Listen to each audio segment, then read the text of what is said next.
Hello guys, today I have my video here in the park, just close to my home. Next video will be in my traveling time. It will be a very adventurous traveling with my friends and kids, girls and a lot of kids, so it will be interesting. The next video where it will be, I don't know. So this video about the symbols of life, as I always do, is a very absorbing video. I wanted to talk about symbols that represent masculine and feminine energy.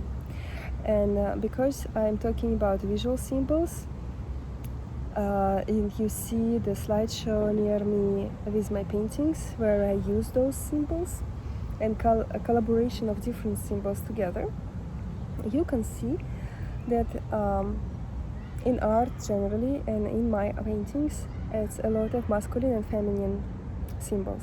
So the main symbol can be just the lines.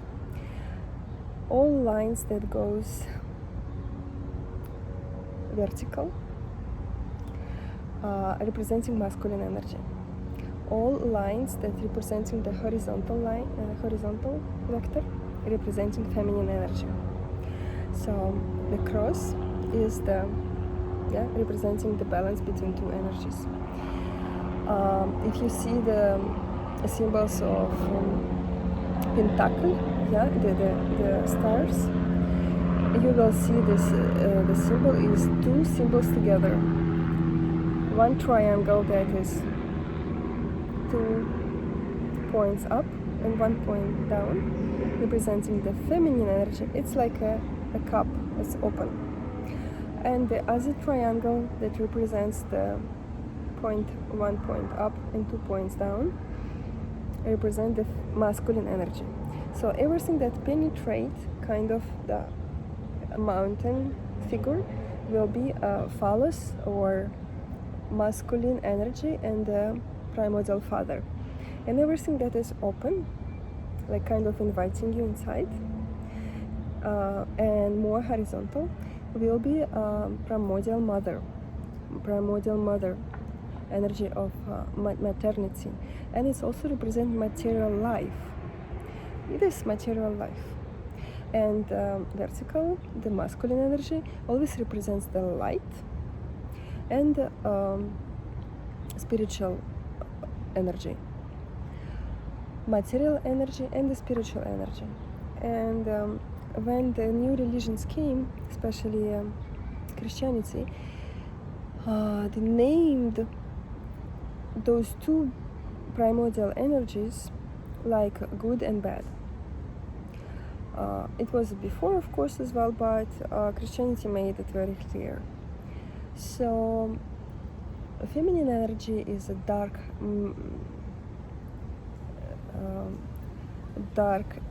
not dark energy, but representing the material, representing the earth, representing everything that feeds, everything that gives the nourishing, gives the food, that gives the breast, every forms that more like rounds, and more masculine forms, they're always with the angles, more lines, and not the kind of round lines, but very with angles. And those symbols kind of primordial. But then you go to more complex symbols, and you will see the architectures, all the obelisks, all their monuments that is representing kind of the phallus, columns, all this representing always masculine energy. And something that you go inside the entrance, the caves, the entrance to the temples, it can be arcs, all those forms is always representing the feminine energy. So this is kind of the basic, very basic. And it's everything that we have, it's this duality of life that in spiritual world they say that you need to understand this duality, and then you need to jump out from this duality and understand that everything is one. So the left hand is representing again feminine energy, the right hand representing the masculine energy.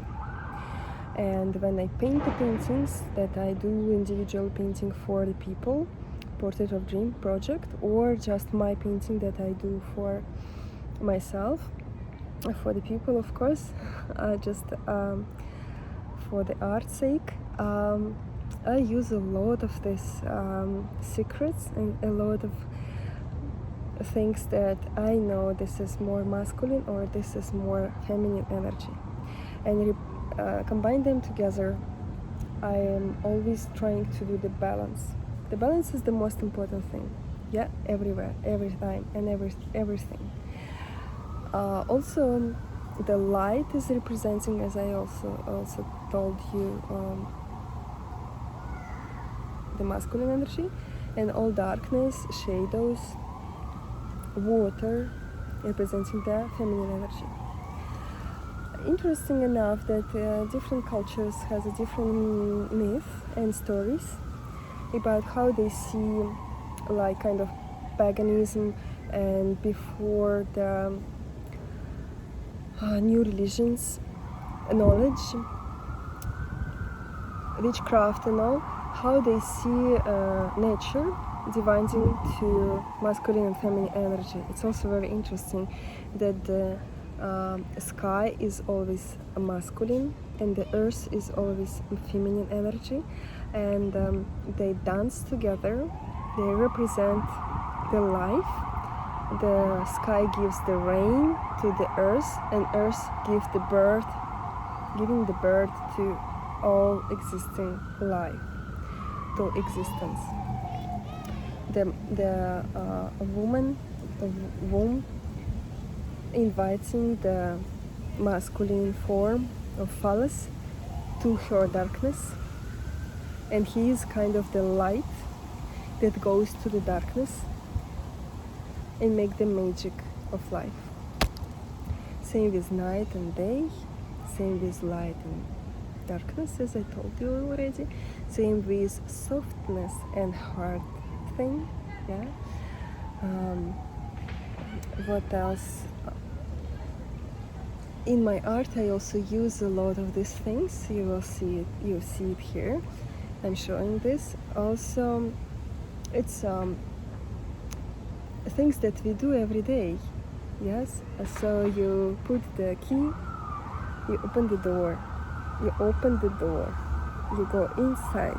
It's a masculine key, open the door of feminine energy, and we have both masculine and feminine, and the balance again the most important.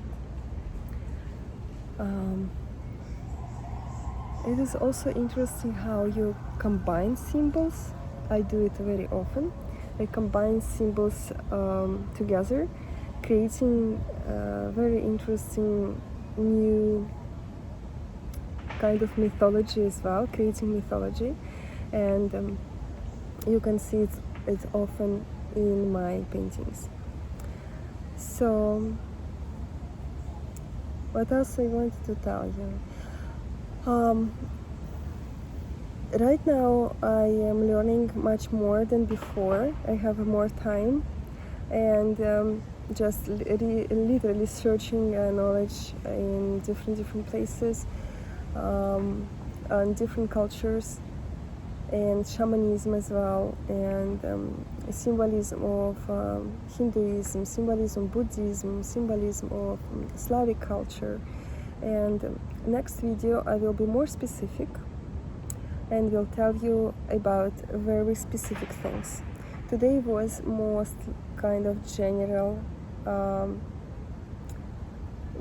unknowns that what I will do next time, and for you to find out something more, and be aware. Maybe you will just wake up tomorrow and see what is masculine, what is feminine, what is this primordial energy giving you, because Masculine energy is the movement, is doing things, it's outside energy, and feminine energy is calming, relaxing, and inside energy. It is inward and masculine outward. Yeah, very different, very opposite, but at the same time very important to be together. So I hope you will have a very beautiful week ahead. Just try to accumulate all happiness that you can and continue your spiritual and mental growth, loving yourself and understanding yourself.